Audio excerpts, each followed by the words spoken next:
আজকের এই ঘটনা প্রকাশ পাওয়ার পরে আসিফ মাহমুদ সজীব ভুঁইয়া সে কি গ্রেপ্তার হবে? তাকে কি উপদেষ্টা পদ থেকে বের করে দেওয়া হবে? আপনাদের কাছে জানতে চাচ্ছি। নাকি আসিফ মাহমুদের বিরুদ্ধে অভিযোগ করা আর আকাশের ঠিকানায় চিঠি লেখা একই জিনিস? জানে আলম অপু গত কয়েকদিন আগে বৈষম্য বিরোধী ছাত্র আন্দোলনের দুই চাঁদাবাজ যে গ্রেপ্তার হলো তার মধ্যে একজন, সে গ্রেপ্তার হওয়ার আগে ভিডিও বার্তা দিয়েছিল। সে আশঙ্কা করছিল তাকে গ্রেপ্তার করা হবে এবং যা ইচ্ছা তাই তাকে দিয়ে বলানো হবে। এই জন্য সে আগেই স্টেটমেন্ট রেকর্ড করে তার বন্ধুর কাছে রেখে দিয়েছিল এবং সেই বন্ধু যেন গ্রেপ্তার হলে অ্যাক্টিভিস্টদের কাছে দিয়ে দেয় এটা সে বলে রেখে গিয়েছিল। সেই ভিডিওই প্রকাশ পেয়েছে। ভিডিওতে কয়েকটা টুইস্ট দিয়েছে যে এই ঘটনার সাথে আসিফ মাহমুদ সরাসরি সম্পৃক্ত। আসিফ মাহমুদ ওখানে গিয়েছিল এবং আসিফ মাহমুদের বাইক সেখানে ছিল, বাইকে করে আসিফ মাহমুদ গিয়েছিল। সে নির্দিষ্ট সময় বলেছে কতটা থেকে কতটা পর্যন্ত আসিফ মাহমুদ ওখানে ছিল।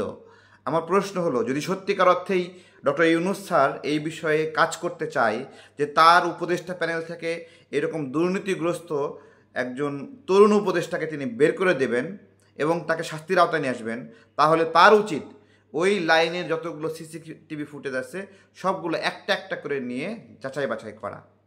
করুক না। আজকে ডক্টর ইউনূস স্যারকে আমরা একটা কথা বলতে চাই।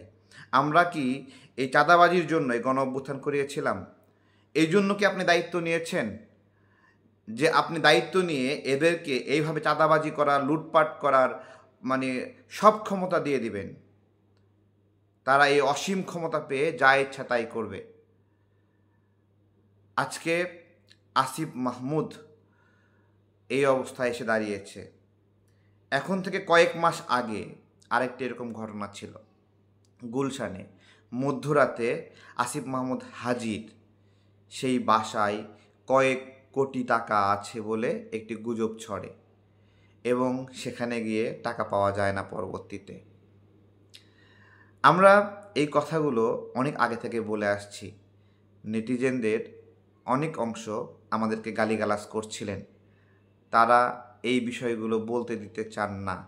আজকের এই ঘটনা প্রকাশ পাওয়ার পরে আসিফ মাহমুদ সজীব ভুঁইয়া সে কি গ্রেপ্তার হবে? তাকে কি উপদেষ্টা পদ থেকে বের করে দেওয়া হবে? আপনাদের কাছে জানতে চাচ্ছি।